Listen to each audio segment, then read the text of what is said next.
Roses. The Roses, to be precise. The Roses is the brand new Olivia Colman and Benedict Cumberbatch movie, starring Olivia Colman and Benedict Cumberbatch, and some other people as well. Kate McKinnon. Who else is in this movie? We've got Andy Samberg. We've got... Oh, that's pretty much everybody that I know that's in it. I mean, I love Andy Samberg, I love Kate McKinnon, I love Benedict Cumberbatch, and I love Olivia Colman. So I'm sort of primed to like this. So what did I think of Roses? No, wait. Before I tell you what I think of Roses, I'm going to read the synopsis, of course. The synopsis reads thusly. A tinderbox of competition and resentments underneath the facade of a picture-perfect couple is ignited when the husband's professional dreams come crashing down. This is sort of like a rom-com or an end of a romance com. Obviously, it's got the two very, very famous British actors, Olivia Colman, Oscar-winning Olivia Colman, I do believe, Benedict Cumberbatch. And it does have a British flavour to it. There's some British humour in there, definitely. Some really witty dialogues. But yeah, I would say I found it quite funny. Like, there were some really, really funny moments. Like I say, great, very British comedy in there. There is one, I wouldn't even call it a joke. It's just a plot device, a plot point, I guess. Where, and I've heard other people talking about this. I heard, what's his name? So, Mark Commode talking about this on his review. And I find it interesting. So, I guess spoiler alert if you don't want to know anything. I mean, there's not much to spoil, really. This is kind of a remake of another movie, or it's a retelling of an original story.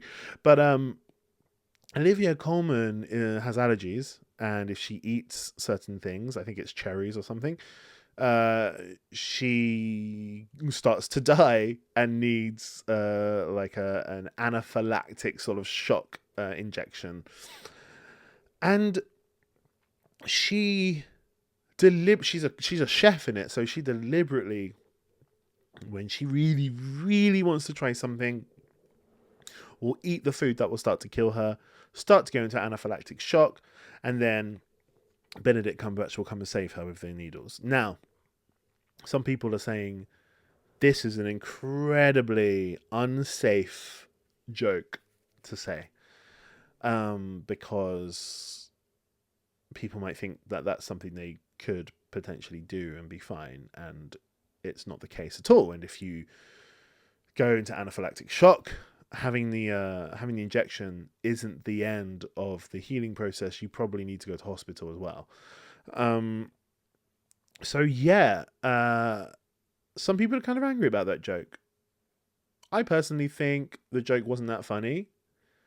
But I also don't think, like, you should be able to joke about bad things like that. I feel like Ricky Gervais always says, and I kind of agree with him here, that jokes are made for sort of bad things. We don't need to laugh, really, about the good things. They're already good, We don't need to laugh about sunshine and flowers and, balloons. They're already nice and colourful and lovely. Like, the jokes are here so we can laugh at the hard stuff in life. So that's what I kind of think. Like, yeah, you should be able to make a joke about anaphylactic shock. I just think, I guess the joke in it was not that funny. So that's the only thing I really got to say about it. I do believe you should be able to make jokes about anything. It's not a fucking step-by-step guide on how to have allergies. It's a comedy movie. You're not meant to take it seriously. But some people obviously think it's a serious subject and you shouldn't joke about it. I disagree. I think serious subjects should be joked about. That's what jokes are kind of for. Anyway, what else did I think of this film? Like I said, extremely witty. There's some very, very witty lines of dialogue delivered by Olivia Colman and Benedict Cumberbatch. And it's balanced. It's this battle between these two people who are sort of falling out of love with each other. And it's not that one person is way better at this than the other. It is very balanced. So I really, really loved that. Olivia Colman just gave such funny, biting remarks to Benedict Cumberbatch. I will say one thing. It does lack, and I guess this is sort of built into the fabric of the story, which is a couple that have already been together for a long time and are now falling out of love. Whereas other British sort of rom-coms, usually the other way around. It's people meet and then fall in love. So the Hugh Grant films, basically, like Notting Hill, For Weddings and a Funeral, those films. But yeah, I feel like this one slightly lacked a little bit of the British sort of rom-com charm. And like I say, that might just be because of the fabric of the story, which is it's not about falling in love, it's about falling out of love in some sense. I mean, in some sense, it's kind of about just remaining in love as well. But yeah, it just lacks a little bit of the charm. I would say the charm of British rom-coms. And British rom-coms can be a lot of irony in British rom-coms, or just British comedy in general. There can be a lot of sarcasm, sarcastic tones, very under the breath innuendo, where people say things but mean another thing. There's lots of that kind of stuff in British humor, but it's usually done within the frame of like a cute sort of small British story. The idea of two Brits having this kind of love story is usually done within the context of something kind of charming.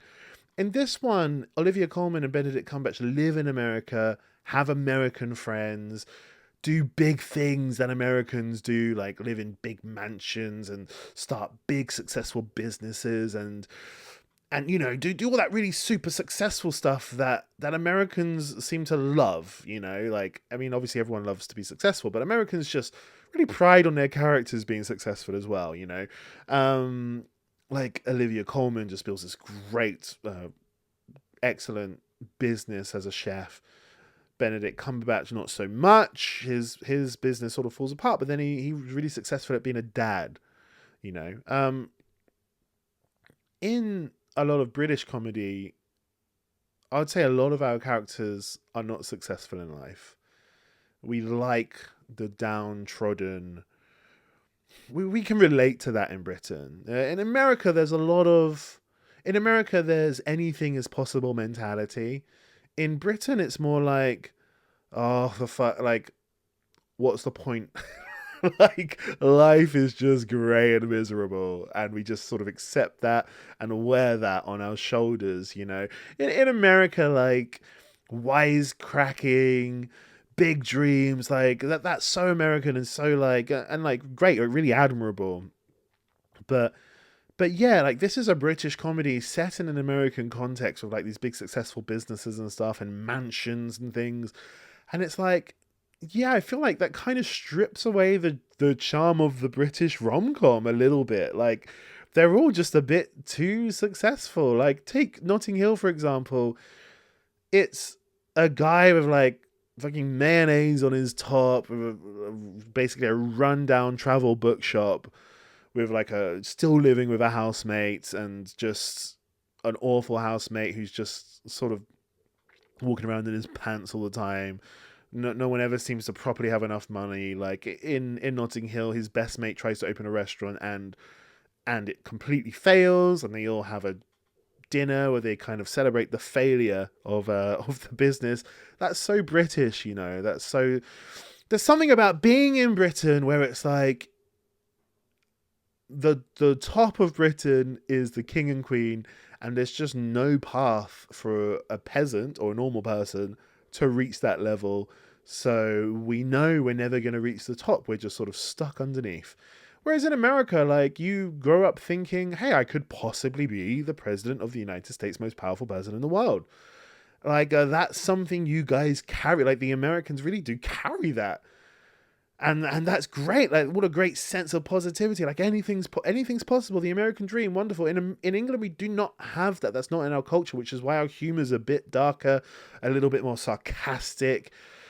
So yeah, that's again, like, I hate to repeat myself, but that's why I feel like this is kind of lacking the British charm slightly. It's got two characters who are very British, but within the context of like a more American thing, yeah, like, it loses a little bit, I have to say. But still really funny, still worth a watch. I do recommend it. Let me know what you thought.